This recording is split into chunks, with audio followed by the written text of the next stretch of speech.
Good morning, everybody. Welcome. It's good to see so many people here. It's a huge room we're in, but I can say, given COVID restrictions, we probably have it 3/4 full. Thank you for making the time. Thank you also for those of you joining us remotely. This is the UNFCCC COP26 side event, Net Zero Smoke and Mirrors, a story of betrayal, making the case against carbon market offsetting. We have a great panel for you today. We have Teresa Anderson, Climate Policy Coordinator from ActionAid International. We have Seema Joshi, Director of Campaigns at Global Witness. We have Sônia Guajajara, Articulação dos Povos Indígenas do Brasil lead. We have Agnès Callamard, Secretary General from Amnesty International. Jennifer Morgan, Greenpeace International Executive Director. And last but not least, from her office, hi, Shefali. Shefali Sharma, Director of the Institute for Agriculture and Trade Policy of the European Office. So today, the way we're going to run the panel is there's going to be a question asked to each of the panelists, but it's going to be a different question for each of them. And then we're going to open it up for questions from you. As you can see, there are some mics, 1, 2, 3, and 4 on the hallway. If you want to ask a question, just stand next to the mic and I will give you the floor. The questions are going to take 3 minutes each to respond, and I'm going to be very hard on our speakers to stay on time. There's a clock right here that I'm going to be looking at, and I'm going to interrupt you if you go over time. Those are the rules. So if everybody's ready, let's just go ahead and start. So we'll start with you, Teresa. So what is the problem with these net zero targets?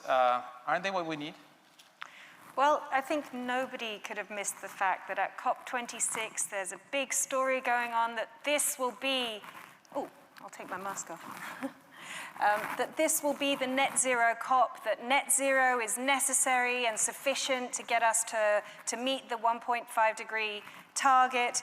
And so we've heard a flurry of announcements, we've heard a flurry of governments and corporations saying that they're going to meet, they're announcing net zero by 2050, often with not a lot of detail on how they'll do that, but is generally welcomed as this wonderful momentum that's going to get us on track to give us a livable planet. But to be honest, we need to understand that net zero does not mean zero. It's understandable why there could be confusion. The terms sound similar. But actually, what net zero by 2050 means is that in 2050, 30 years hence, anyone could just be offsetting their emissions that year. That's what a net zero by 2050 target means at its most basic. So what we're seeing is all this acceptance and excitement, but really, in the majority of cases, these corporations and often governments are really planning to carry on business as usual for a very long time. And really, they're using the veneer of this target to avoid the transformation that we so urgently need. They're using it to greenwash their continued inaction. And actually, they're also driving land grabs. And that's because the net in net zero is this accounting trick that means that as long as you can pollute as much as you like, as long as you find a way to remove or offset the same amount of emissions that year, you are theoretically net zero. And so that means that we have all these questions now emerging. How really are we going to remove those emissions after we've polluted? Well, actually, there's only really one fail-safe mechanism that we know works, which is photosynthesis. And so trees are being pushed as the big green solution. We're going to green the planet and solve the climate and let the businesses carry on like before. Well, actually, a lot of net zero targets are being announced, and one might assume that the more net zero targets, the better, the closer we are on track to meet the 1.5 target and have a livable planet. Well, actually, if you have a lot of targets, you need a lot of trees. And if you need a lot of trees, you need a lot of land. Or a lot of these targets are assuming that perhaps at some point some technology will come along to save the day.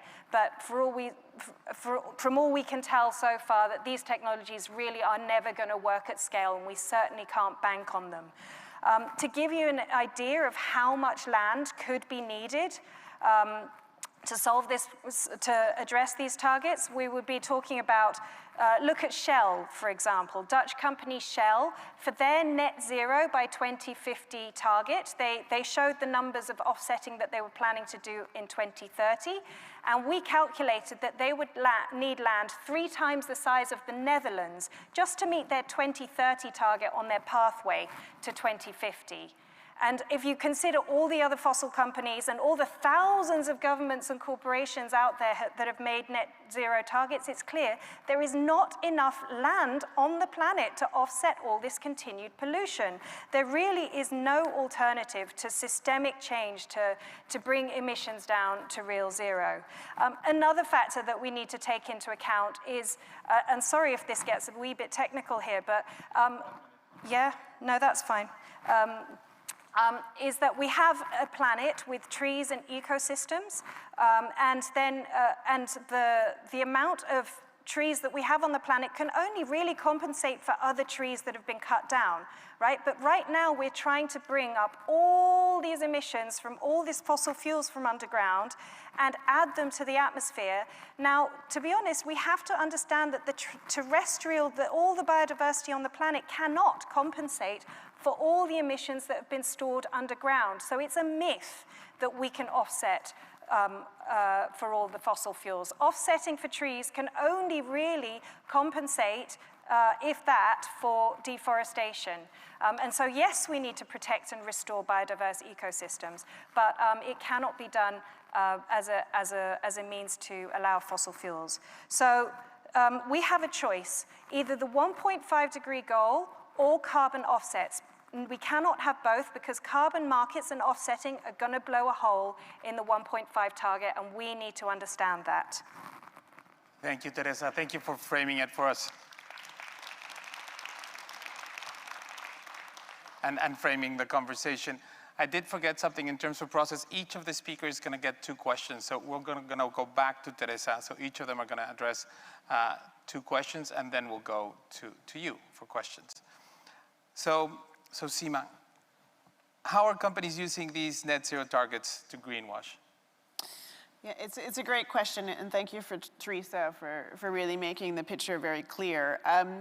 Of course, the major concern about net zero from a greenwashing perspective is, as Teresa has said, essentially the big polluters, the fossil fuel companies, they are not cutting their emissions now, and actually what we need to see is an immediate reduction in emissions.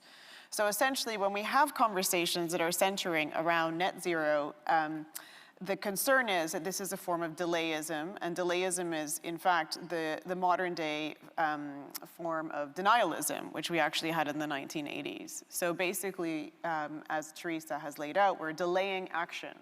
And we're basically refocusing on things that we can do to balance, right? To balance and to get rid of. And as Teresa has laid out, some of these are completely infeasible, they're impractical, and they're just basically untrue. I feel that to make the point on greenwashing, we need to be really clear about the facts. And the data is very important, and it's very important that we are very empirical on this. So actually, Global Witness today, with some of our partners, released a piece under our Toxic Friends sort of message here for COP, and we basically went through the participants list for the COP26 and identified 503 fossil fuel lobbyists here at the COP. And essentially, they are representing 100 fossil fuel companies, and of this group, 103 delegates are members of the International Emissions Trading Association. And essentially, this association itself pushes for offsets and carbon trading. And just to get a sense of the numbers, so that's 503. The largest country delegation here is Brazil, and I think they have about 480. And then we have the UK, which of course this is in the United Kingdom, and we have, I think, about 230. So it gives you a sense of the proportionality, and compared to indigenous groups that are participants, the fossil fuel lobbyists outnumber them 2 to 1. So essentially, of course, the concern about lobbyists is that these issues are the issues that get most traction, most airtime, on the agenda. I've been here for a week at COP, and I've been in a lot of conversations about carbon capture storage. But really, the consideration of how the impacts can stop now today hasn't received enough attention, and this is due to the greenwash. Just in my final sort of moments of closing up, just to share a few more statistics. Influence Map, which is, has really also follows the data, sort of documented that 3 years following Paris, the 5 largest listed oil and gas companies invested more than 16 billion shareholder funds on misleading climate-related branding and lobbying. In 2019, Forbes basically indicated that the world's 5 largest oil and gas companies spent around $260 million in lobbying to control and delay or block climate action. And lastly, in 2019, Storebrand Asset Management basically also indicated that 5 of the biggest oil and gas companies directed only 3% to basically low carbon projects, because what we also have, as Teresa has laid out, that we have business as usual actually happening, mostly carbon intensive activities, but it's just a very small percent that is actually going to these low carbon renewable initiatives. And basically the fossil fuel companies are blowing out of proportion by using that to therefore say that they're green when in fact they're not. So I'm going to stop there. And just if I have actually an extra couple of seconds, because 2 seconds. 2 seconds. I just wanted to say that I have been really struck by the land and environmental defenders who have been here at COP, who've spoken about the criminalization they have faced. We ourselves document the killings. Since Paris Agreement, we have documented 1,003 killings, which is an underestimate for people who are defending the climate and being climate activists. And youth activists from Kenya and the Philippines, I was very struck by, they were saying that the impacts they are feeling are now. People are starving now. And this really needs to get more attention in this meeting, so we take action now to reduce the emissions. Thank you. Thank you, Seema. That's impressive, the research that you did. One really wonders how it is that we're going to get into the 1.5, having all these lobbyists around from fossil fuels. They really need to be called out. Now over to Shefali. So we heard about the fossil fuels, and it was a good segue there from Seema to you. How are the food and agriculture corporations trying to get in on the Net Zero Act? And what does it mean for the food and security and farmers' rights? Thank you. Hopefully you guys can hear me clearly. I can see you guys. In the last year, several global meat and dairy companies have declared net zero targets. IATP has examined several of them. None of them plan on reducing the number of animals in their supply chain. And this is where 90% of livestock-related emissions come from. So their model of mass production and processing will not change in spite of their target. On the contrary, they have plans for further growth. Tyson, one of the biggest global meat processors headquartered in the United States, plans 3 to 4% annual growth. Arla, headquartered in Denmark, Fonterra, headquartered in New Zealand, they both pledged net zero targets, but for their operations, not for animals in their supply chain. Any company can declare net zero, right? So a really important example is JBS. JBS is by far the biggest meat processor in the world. It's headquartered in Brazil. It's gone even further than other companies and declared a net zero target for 2040.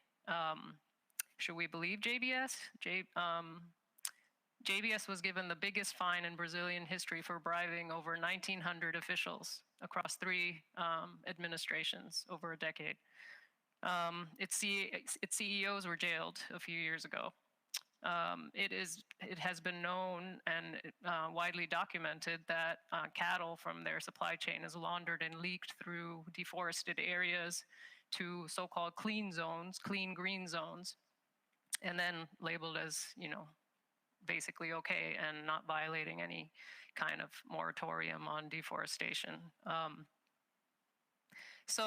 And also, last but not least, it's also associated with slave labor in the supply chain. So if JBS is coming out with a net zero 2040 target, how credible is it really?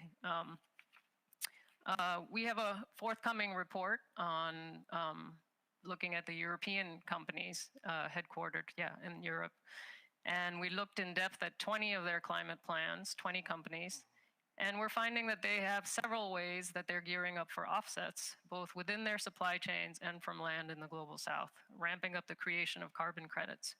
So a key way to do this, as Teresa talked about, is the use of impermanent sequestration of carbon through soils. Land-based carbon is impermanent. It goes through fluxes. It can disappear from droughts, from floods, from extreme weather. The IPCC's sixth assessment just said that climate change is going to further create, release carbon from soils and forests. So climate change itself threatens this kind of an offset. But that's what many of the livestock companies are planning. They're planning to create methodologies to sequester this carbon and then to create carbon credits for it. Another way to do it is by taking factory farm gas, manure from these factory farms, and then converting this methane into gas that companies can use. So here we see big meat and dairy joining hands with fossil fuel companies. And we're already starting to see this. Chevron has partnered up with dairy companies and is planning on basically using this gas for their vehicles. Pig operations in Iowa are fueling gas for California. So we really see a convergence of two dirty industries coming together and profiting from it, and also not actually cutting their own emissions. Another way to do it is with feed additives. So, there's all this talk about seaweed is going to be able to cut all this methane from all this cattle, or something called Mutrol, which is this carbon credit that is being sold and is partnering with Coursera, which is a company that is trying to create credits for airline industries. We just read a recent peer review of 90 such feed additives, and they single out only 3 out of these 90 with any substance. They actually talk about Mutrol, and they say more science, more scientific studies need to be done. So we really need to be careful, because there's such a rush to create these carbon credits and to create net zero that we're coming out with all these credits, and we're actually lacking the evidence that any of this is going to work. Thank you so much, Shefali. A lot of creative ways to create loopholes and allow for these offsets to creep in. Agnès. So what type of human rights infringements can carbon offsets cause? Thank you very much. Let me go back to the basics maybe first. In 1945, standing amidst the rubble of widespread destruction and looking toward the future without such destruction, the founders of the UN and of the multilateral system pledged first, not as countries, not as nations, not as ideologies, and not as market. They pledged as we, the people. They pledged as people without border, as global people, to save the people. Nothing in climate change amounts to rendering irrelevant of people and their fundamental rights. But it is a sign of our time that when faced with the most unprecedented, forecasted, predictable crisis, the international community of member states invented a market mechanism, a money-making mechanism to address what is bringing the world to its downfall. Now, yes, states have been asked to do much more. But as we have heard, that mechanism stands right now between real zero, what's needed to avoid our destruction, and we, the people. That mechanism is standing between us and our future. So we, the people, need real action from our government, rather than offset schemes that will harm us in the long term and are harming us now. There is a very long list of carbon market and offset projects which have harmed indigenous people and other local communities, especially under the clean development mechanisms and reducing emission from deforestation and forest degradation, the so-called REDD mechanism. Failure to consult with people, failure to obtain their free, prior, and informed consent for projects on their lands. And here, indigenous people are particularly vulnerable to those so-called offset projects. Illegal land seizures, forced displacement. We at Amnesty International have documented a range of examples, but there are far more. We've documented the case of the Sengwer people in Kenya. We have documented, and in fact we're launching today a report denouncing the repeated violent forced eviction of the Bennett people in Mount Elgon in Uganda. And then in Honduras, a CDM project which started in 2007, aimed at recovering biogas from palm oil mill effluent and using it to generate power. I can't even say all those words. Resulted in illegal land seizures by the company from small-scale farmers. So those mechanisms are harming people now, and they will harm us further in the future because they are preventing real action that we, the people, need, that we, the people, are entitled to. With their net zero target for 2050, rather than targets for real zero much earlier than that, countries and other wealthy countries and other high-emitting countries are violating the human rights of millions of people, condemning them to premature death, hunger, disease, and displacement, many of which are happening now under those very schemes. We must do much more than what we are doing now. Countries can and must urgently bring emissions to zero, rather than putting an unrealistic and excessive burden on developing nations. Thank you very much. Thank you very much. Agnès. So now I would like to give the floor to Sônia. So how is this being felt by indigenous peoples? And Sônia is going to speak in Portuguese. If you have a headset, please put your headset on.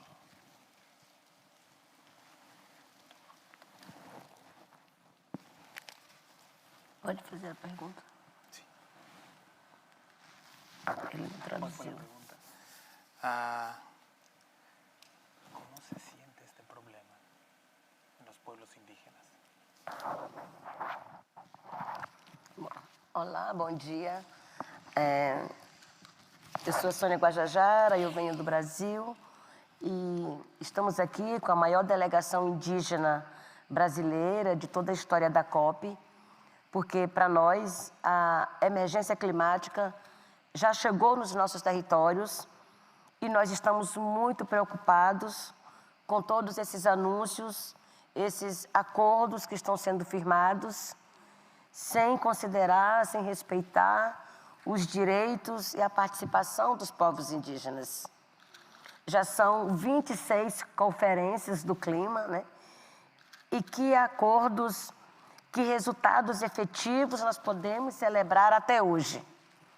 As emissões continuam aumentando. No Brasil se tenta legalizar agora, né, o desmatamento. O presidente Bolsonaro chega aqui e apresenta a meta de zerar o desmatamento no Brasil até 2050. Mas a forma de zerar o desmatamento é exatamente legalizar essa destruição.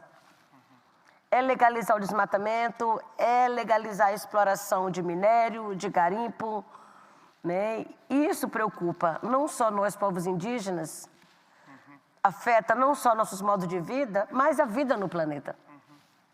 Não acreditamos nessas falsas soluções de apoiar, de compensar, de investir recursos em outros países e deixando o seu país liberados a continuar emitindo, sem atacar de vez a raiz do problema. Então, nós estamos preocupados com esses espaços segregados aqui na conferência, né? Nós, povos indígenas, detemos 82% da biodiversidade viva no mundo e aqui somos nós que temos o menor espaço de participação. E nós viemos aqui para dizer que sem reconhecer, sem demarcar os territórios dos povos indígenas, não haverá solução para a crise climática. Sem a participação dos povos indígenas, não haverá solução. Os governos precisam entender de vez, né, que nós, povos originários, somos porta-vozes da Mãe Terra. E a Mãe Terra está gritando, a Mãe Terra está gemendo. E quando ela parar de gritar? Quando nossos modos de vida não foram mais respeitados? Quem vai continuar trazendo esses sinais? Então, não acreditamos em offsets, não acreditamos em compensação, né? Nós acreditamos em processos participativos, em mudanças nas formas de consumo da sociedade e nas mudanças reais de postura dos líderes governamentais. Nós não podemos mais seguir participando das conferências fazendo de conta que estamos provocando mudanças efetivas. Não estamos. Nós precisamos, a sociedade precisa se mover. Os governantes precisam reflorestar suas mentes e entender que que as mudanças climáticas já é uma realidade, não é um problema do futuro. E nós, povos indígenas, estamos aqui para trazer as nossas contribuições para toda a humanidade e para todo o planeta.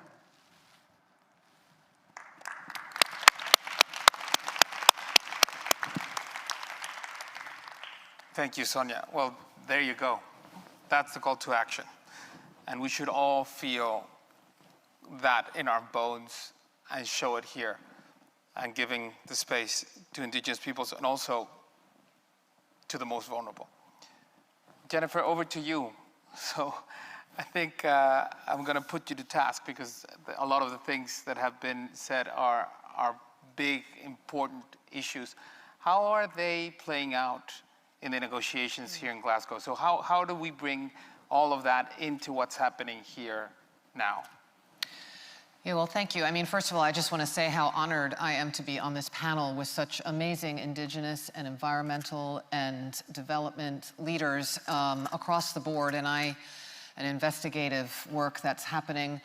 I think if corporations and countries didn't already know how damaging, how devastating these net zero greenwash and offsets are, well, this is just the beginning because we are here together to hold them to task. And in the negotiations, let me give you a few examples of what is happening on the ground, which is not only greenwash, but it is dangerous and it's deadly for people and the planet.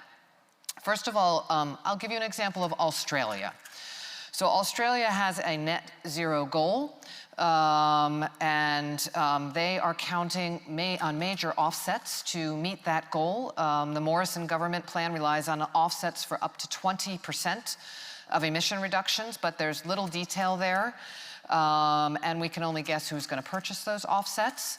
Australia here in the negotiations not only is trying to, of course, greenwash that they've got a plan and they're going to be on the right side of history, but they're working inside of the Article 6 negotiations, which is where these, one place where these negotiations are playing out, to basically gut it, to remove language that would require that these mechanisms that are there would be in line with the Paris 1.5 goal, and to weaken the environmental integrity rules in that article so that there could be many offsets which they could then purchase through the UN system, kind of stamped system, in order to avoid going to zero in a real way at home, both in their fossil fuel sector, but also in their land sector, which is a major issue for Australia. I think the other way you're seeing it happening, there's others that are doing this as well. Saudi Arabia, a similar situation where they are here putting out a net zero goal while they work behind the scenes to both try and remove any reference, to having a strong cover decision, but also in the Article 6 negotiations to push back on that temperature goal, push back on baselines. It's highly technical, but at the end of the day, what you need to just know is that in order for 1.5 to stay in sight, as Teresa was saying, you don't have room for these offsets, and these baselines make a huge difference. So there's both project-based kind of mechanisms that could be done, and then sectoral. And these countries, also including Brazil, are also working right now to weaken those standards and trying to have that kind of a loophole there. And then finally, maybe just to bring something that is not in the negotiations, but is very highly related to the negotiations, which is these very big initiatives to scale up voluntary carbon markets. There is a task force that has been created by Mark Carney, backed by BP, Shell, Standard Charter, so banks trying to make money on creating these markets, and oil and gas companies trying to not have to go to a real zero, but continue business as usual. And that task force, which is pure greenwash and pure cheating, is very important, because what they'll be trying to get is this set of rules through Article 6, so they can then, instead of reducing things according to legislation that might come in, do it through offsets, right? So you've got that part of it is a very important picture. You see how much money is in there. Yes, they're feeling pressure. They're looking for these cheap mechanisms out. And they're using the negotiations parties such as Saudi Arabia, Australia, Brazil, to push that in and try and weaken these rules so that they can do nothing. Thank you.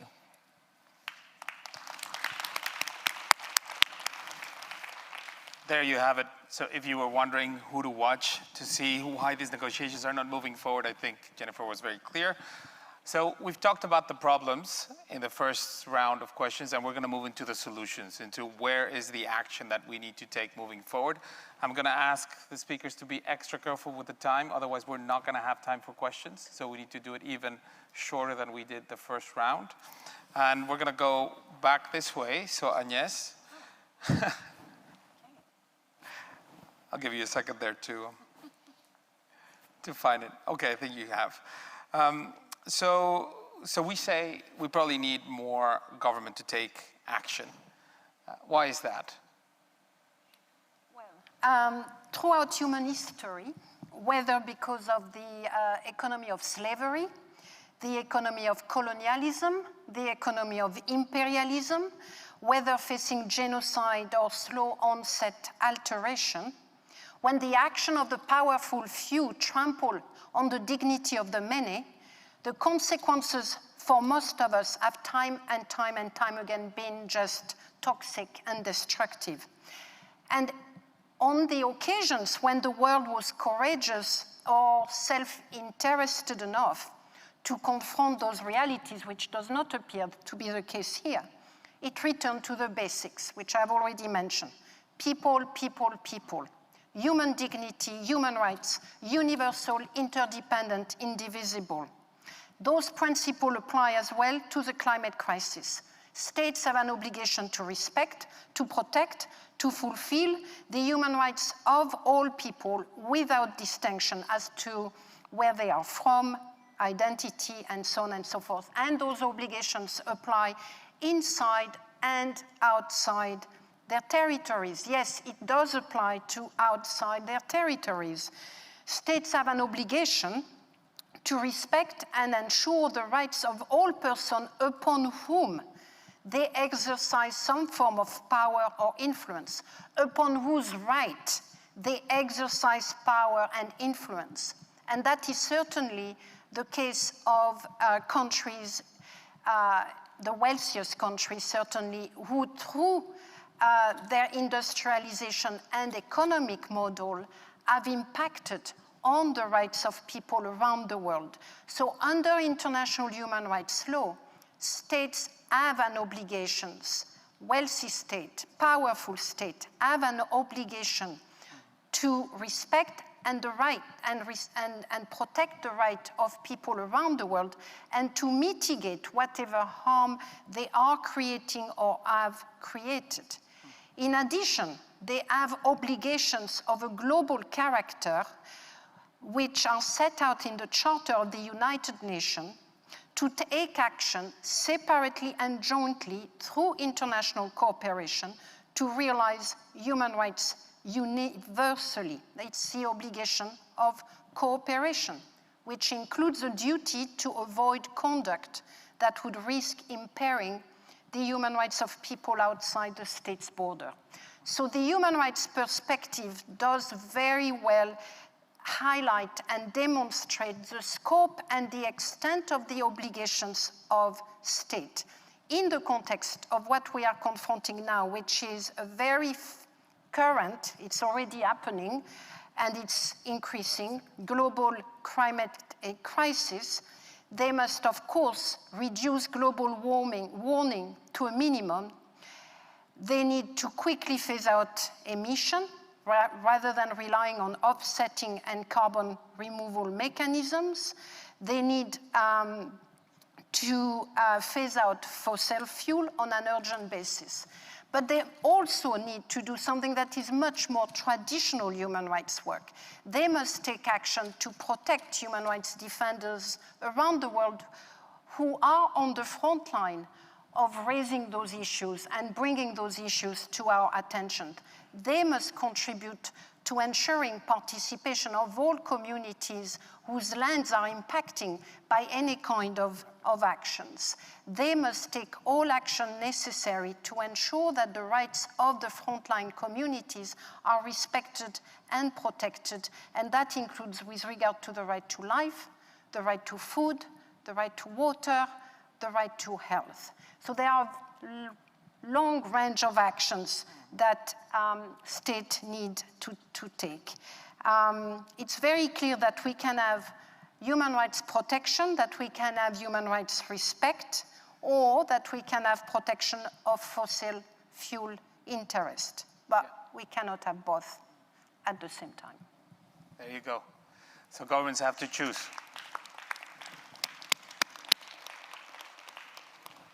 Which side they're on. Thank you, Agnès. So Seema, so bouncing back to you now. How do we hold companies to account for the role in the climate crisis, especially those that are putting all of these targets out there? It's a great question, and I would say by all means possible. You know, we have the means which are the means of publishing, sharing data, sort of challenging the narrative that is out there. What we would like to see is basically, of course, stronger regulation and also more cases, legal cases. We are seeing actually some climate legal cases have started to emerge. I think this is a really positive development. But I feel that the main point to get across is that, if we want to hold companies to account, companies themselves are legal entities. And I used to actually be a corporate lawyer, and it was quite evident to me that unless something is in law, companies don't react to it. And it's very concerning that even at this meeting that there are so many voluntary statements by companies, including within this realm of net zero, which we've been talking about.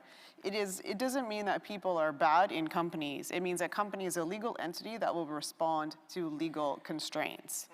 And for me, this is really integral to how we will get the accountability and how we will get the action and how we will get the change. One way that Global Witness has tried to get accountability is along with Earthworks and Greenpeace USA. We have filed a complaint with the Federal Trade Commission against Chevron for regularly engaging in the greenwashing of ads and misleading the public about climate harms. And so we filed this complaint in early 2021. And we allege that Chevron's main tactics were to greenwash its image, to mislead the public, to appear climate friendly, including portraying itself as ever cleaner or clean despite this being a very minuscule portion of its overall expenditure. Which is something I referred to in my earlier point. And of course, Chevron is just part of a broader ecosystem of the fossil fuel industry using misleading ads and greenwashing to spread climate disinformation, mislead consumers, and delay climate action. So any means possible, courts, great. We need regulations. There are some movements in Europe. There are some movements in the US as well. In the UK, we need to support these. In many cases, actually in Europe, which have been really motivating. Thank you. So we can use the courts to get that regulation, right? So if the regulation is not there, you can press it to be there by potentially going to the courts. I would encourage any lawyer in this room who is an environmental lawyer or a human rights lawyer, this is the time to really take the risk and pursue a legal action. And we are seeing movement in this space. And this is a challenging place to get space, but we are seeing it, and I believe that that will lead to the impact and the behavior change and the accountability that we ultimately need in this net zero space. Thank you. So Jennifer. Greenpeace and others have been part of a lot of these suits. So if you could choose a couple of them that you want to tell us, how are we using climate litigation to push for climate action? Yeah, sure, right on. This is where the action is at, because people are winning. And it's really time for governments and corporations to implement these net zero pledges to go to real zero. And I think it's more than just commitments, it's actually an obligation. So, I'll give you some examples, but maybe just to set the scene a little bit quickly. We've seen an exponential increase of these types of cases of climate litigation and over the past few years. And these are movement-led court cases that are really bringing justice to the most impacted. In an increasing number of judges and courts are applying the law to hold polluters accountable. It's almost as if governments fail, then you do have this situation where courts are starting to step in. And I think some examples there, let me give you a few. So one is in Germany, which I think is a very important one, with a groundbreaking decision of the highest court, the Federal Constitutional Court. They found that the German government's failure to come up with a clear climate and carbon reduction plan from 2030 to net zero was unlawful. And they ordered the government to reconsider its targets and to clarify its reductions from 2031 onward by the end of 2022. And I think what they found, which is very important, is that the inadequate plans to meet these net zero targets that have been put forward would result in an unconstitutional shift of the burden of emissions reductions on young people and future generations who would face the task of reducing emissions at just an impossible speed. So there you have intergenerational equity coming in on the courts, and I would imagine that would also come in more. Another example is in France. 2 separate cases decided this year focused on the inadequacy of the measures that underpin climate commitments, including climate neutrality. And the court has ordered France to take all the measures necessary to achieve its climate commitments by March 2022, and that's been, there's a separate case there from the Administrative Court of Paris that also agreed with NGO plaintiffs there that there's insufficient action to meet. So there you see the governments being held to account. And then quickly, I think, a question on the corporate side of things. So I think the most prominent one this year was indeed a court in the Netherlands found that Shell is liable for damaging the climate. And it's the first time that a major fossil fuel company has been held accountable for its contribution to climate change in order to reduce its carbon emissions throughout its entire supply chain. So like not just in its buildings, but actually its product as well. And the court ordered Shell to reduce its carbon emissions by 45% from 2019 levels by 2030 through its value chain as a way of keeping 1.5 degrees within sight. There's other examples, but I think those are some good ones. I'd keep your eyes open to the Philippines Human Rights Commission, which also is there on behalf of people who have suffered the loss of their homes in typhoons, who are looking at the carbon majors, where we now have science, this is very important, that the attribution science that can link these events to companies that have contributed and are responsible for the rise of global average temperature, to hold them liable, which is essential and a very big step forward also on the science and the litigation. So lots of action here. I agree, if you're a lawyer, come in. If you're a person who's been impacted, defend your rights, and you'll be part of a growing community that is basically just taking them to court and winning. Thanks.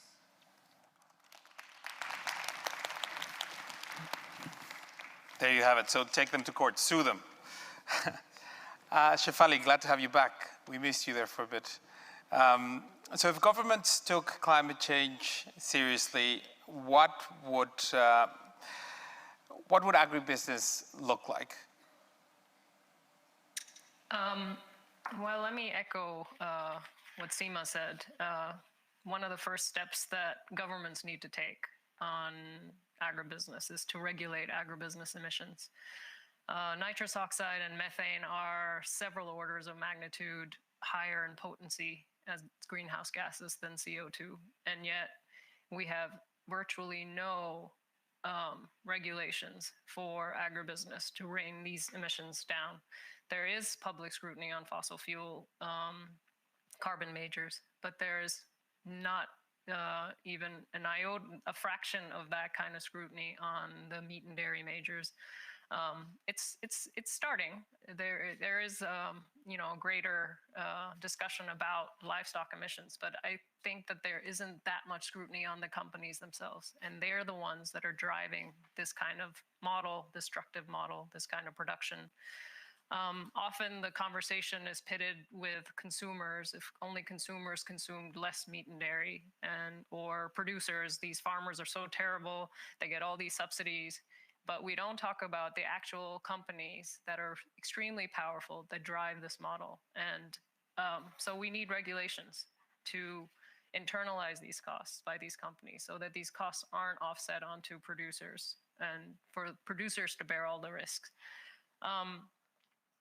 IATP research shows that voluntary schemes are no match for regulatory regimes. Right? These companies most of them don't report their emissions.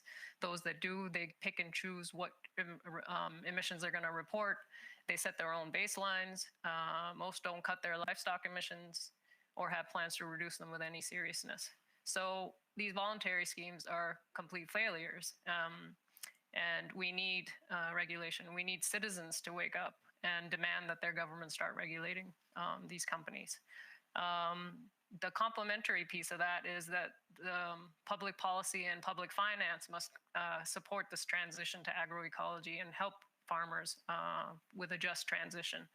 So to build biodiverse, climate-resilient agricultural systems that respect planetary boundaries, farmers and workers within the food system. Without that kind of a support, you're basically allowing companies to dictate and basically offset their risk and offset their costs onto both consumers and producers. So we need firm commitments in NDCs. The CAN network has a whole position where we have clear guidelines on what agricultural emissions need to come down. Governments should be adopting those. Countries like the US, EU, New Zealand, and others must lead, right? The Farm Bill needs to be revamped to support this transition. The Common Agricultural Policy, they've adopted a status quo, but that doesn't mean that between now and 2027, we can't get a cap in place that actually supports that transition. And for climate finance, the EU Green Deal is in the making right now, and we need clear public finance incentives towards agroecology and not false solutions. We need the EU to not create all kinds of loopholes and offsets for agribusiness. The Green Climate Fund must also support this transition to agroecology. So there are several things that can be done. And litigation, bring it on. This summer, Danish Crown was the first meat company that was challenged within Denmark for creating false claims around their products being climate friendly. So that was the first litigation against a meat company. So clearly the area of litigation around these companies is, you know, full of opportunity. So welcome discussions on that as well. Thanks. Thank you, Shefali.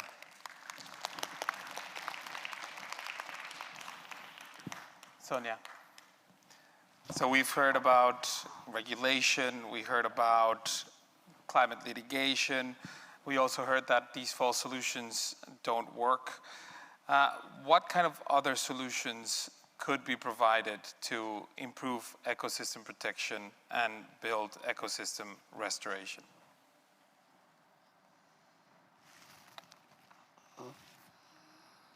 Bom, eu não tenho outra coisa a dizer a não ser, né, demarcação dos nossos territórios indígenas, sejam águas, mares e oceanos, florestas ou terras. É importante que os territórios dos povos indígenas sejam protegidos. O segundo ponto é fazer bem suas escolhas políticas, porque boa parte desses empresários que vêm aqui anunciar many of these business carbono people that come over here to announce são os zero mesmos carbon que ou estão are the same ones that are taking up political positions or are lobbying, affecting changes at national legislative level to facilitate access and exploitation of the environment. Third point, to protect the defenders of the earth. The defenders of the earth. All the defenders of the earth nowadays are under great threat. And they need security to be able to continue carrying out that protection of the earth. And another point, we need to boycott all fake solutions and all the financial mechanisms which are not enough, which do not reach the community lands.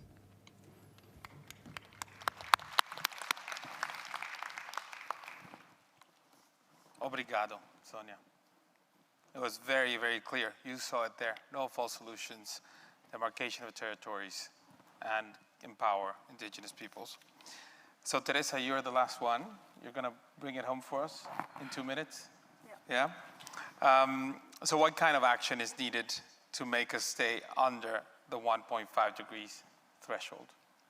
Well, first of all, if we accept this reality that we can't offset our way out of the crisis, then we have to ask ourselves, what do we need to do to bring emissions down to real zero and soon, so that we can, you know, hopefully meet or not go over that critical 1.5 degree threshold.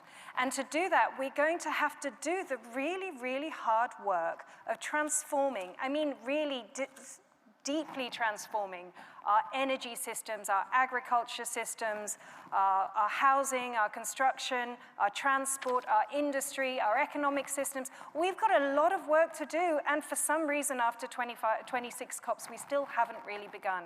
But we have to, and we have to start challenging, we have to be able and willing to make the risk to be different, to be radical, to bring these voices into these spaces, and to be laughed out the room the first 10 times we say it. But the more of us normalize the radical, the more of us raise the bar for what is needed, the more we have a chance of actually meeting this crisis where it needs to be.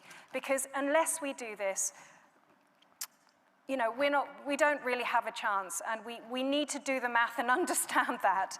I just want to point you in the direction of some useful initiatives.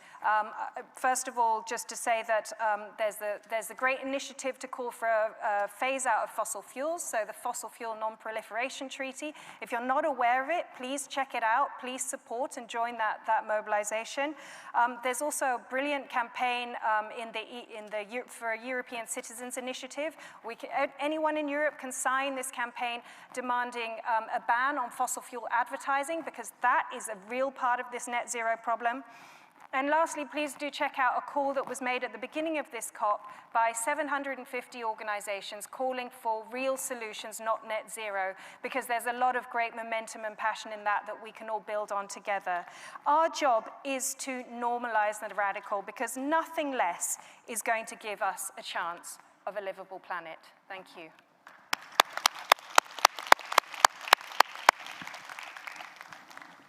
Thank you, Teresa. So you really brought it home. Thanks. So now we're going to open it up for you for questions. As mentioned before, there are mics here on the hallway. So if you could stand up and make your way to that microphone. And if you could just tell us who that question is for, that would be really great. We would be really grateful. And let's take 3 questions. So I have mic number 2, 4, and 1. Yes, please. Good afternoon, Emilio Godoy, journalist from Mexico, Enterprise News Service Agency. I've got a couple of questions for you. First, would you advocate for degrowth as the whole mechanism addressing the climate crisis? And my second question, are you convinced by the proposed safeguards in Article 6? And there are $1,000 billion for forest offsets in these new reforestation schemes that were announced last week. What do you make of it? Thank you. So 1 second before you go. Who do you want that question to?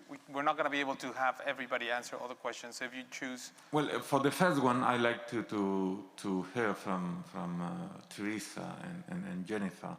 And for the second one, 2 or 3 possible answers would be good. I mean, you could do it in 2 minutes, right? We will need another panel to do that. So let's have, if anybody really wants to answer the question on degrowth, think about it, and then the other one about Article 6. So we have number 4. Yeah, hi, Alan Armakanian from Armenia, part of the delegation. As a developing country, you know, this offsetting offers the opportunity of financing. So how do we avoid the risk of developing countries being co-opted into the system, and at the same time address the developmental challenges that are facing, that countries like ours are facing? Thanks. And who would you like that? I have no idea. Whoever is inspired to answer this, you know. So. All right, thank you. And here, mic number 1. I'm Laurie Gehring from the Thomson Reuters Foundation. I mean, you've talked about a lot of these very cynical net zero pledges, and certainly there's plenty of those. But there seem to be arguments that there's a little bit of room for some of this by well-intentioned companies that are trying to largely reduce their emissions, but the small parts that they can't at the end, at least temporarily. I'm curious if you think there is room for that, and how do you set up a system and get it through politically that separates those 2 things, that allows room for something that may be needed in the short term and can work, but doesn't allow the greenwashing at large scale? And are there any good examples of companies that have gotten, or other places that have gotten to actual zero or have real plans for zero? Thank you very much. So let's take those 3 first, and then we'll open the mics again. We have 10 minutes. I do want to remind whoever answers of that. So who would like to take the question on degrowth? And let's just have one person take it. Can I speak about like a few of these You want to narrow things? all of them? If you can do it in 1 minute? You're good at it. So I'll try. Yeah, Thank go for you. it. To Laurie, really what we need to be seeing is separate targets, because if you have net targets, of course it's really hard to see. And then if you have separate targets where governments and companies make clear how much they really plan to offset, then it will be easier for us to see whether that is doable under the amount of land we have on the planet. But with these net targets, it's just impossible. When it comes to the issue, of course, yes, we can understand why many developing countries feel that offsetting is their only way to get the finance they need to incentivize protection of ecosystems, etc. But that is because we have a real crisis in this space of governments not fulfilling their promises on already very inadequate climate pledges. So the real solution is climate finance, not offsets that is going to make the problem worse. And on safeguards, we have a tragedy at the moment where we all know we want to push this COP to be part of the momentum to 1.5, and yet at the same time, the biggest negotiating thing is this very thing that is going to blow a hole and undermine any chance to 1.5 and in Article 6. So the two are not compatible. So that is a real tragedy there. And on degrowth, I fervently hope that all our organizations can get to the point where we can really socialize and talk about these very deep economic structures that we have that clearly need to be challenged, and degrowth has to be part of the discussion there. Thank you. Well said. Anybody else want to take? So, yes, Jennifer. And Shefali, okay. Questions out there. So I guess I would just say, you know, the companies question that Gloria asked, I mean, those companies that are real about going to real zero and beyond shouldn't be part of the task force for scaling up voluntary carbon markets, like a Unilever, like a Nestle, like a BlackRock. If they're real about what they're doing, then they should actually be looking to look at other financing schemes, or really it is about moving away from an extractivist economy, which their companies contribute to, and finding other ways of financing. I wish as much energy was going into alternative development solutions in the world that is good for people on the ground and indigenous peoples as was going into carbon offsetting schemes. We would be further. Thanks. Thank you for the brevity. And maybe if we can hold the applause until the end, then we can save time for the questions. So Shefali, over to you. Just quickly, I would second what Teresa said about separate targets. But I mean, when you look at Nestle, right, it's the front runner when it comes to both the net zero announcement and also saying we're going to have our emissions by 2030. But when we looked at their targets and looked at what they said they were going to do with their livestock supply chain. And it turns out that the numbers that they're crunching for that is like 4% of their actual 2018 emissions. So I think it takes a little bit of stepping back and looking at what these companies are doing and digging into their numbers and doing that. And that's why it's essential that we actually have separate targets to see that. And also, the residual comes way later, right? First, we need to have the reductions. Then we can deal with the residuals. If we start talking about the residuals right off the bat, that's where we get stuck. All of the net zero framing is about the residuals, the so-called residuals, and not enough is being talked about the actual reductions. And that's what we're saying. Like, let's first do the reductions. And then let's see what is actually out there in terms of what is removable and what is the ability to be able to remove these things, reduce greenhouse gases. The other issue around development, I think it's also really critical that it's not just about the funding and the finance that comes to create that transition. It's a mix of domestic policy, trade policy. There have been so many trade disputes around solar panels and wind energy. And it's actually the trade rules getting in the way for creating that transition. So I would just say there needs to be a holistic strategy. Clearly, the whole degrowth conversation needs to take place. Even looking at, how financial firms rate companies and what they consider climate risk. I mean, it's a fundamental issue to actually look at these economic principles that we've just taken for granted. But I would encourage us to look at, developing countries having the full flexibility to be able to regulate, transition trade policy into a way that's actually a positive for the climate transition and not getting in the way for it. Thanks. Thanks, Shefali. So it's ambition in terms of emission reductions first, and then we can talk about other things, if those other things actually exist. So we're gonna try and do one more round. If you don't get to ask your question here, feel free to meet the speakers in the lobby after the event. So we're gonna do 2, 1, 3, and 4. Thank you. My name is Alberto Saldamanda. I work with the Indigenous Environmental Network. And I have a reflection that you may want to react to, is that you've offered us a great many top-down solutions: government regulation, litigation, change of regulation. But really, there are other ways. We have to support the frontline communities that are in resistance. We have to support the land rights of indigenous peoples in Latin America and North America as well. We have a divestment campaign that fits really with the agriculture, divesting from those companies and attacking their financing, going after the financing, the banks that support, that enable oil companies and Frito-Lay and all these other people who really are causing a great deal of harm with indigenous peoples and with the environment. So there is a way of reaching the bottom. We have to support land rights. We have to support those communities in resistance. We have to call them out. We have to name them. We have to support them. And that revolution is going on right now. Throughout the world, people are tired of predatory capitalism.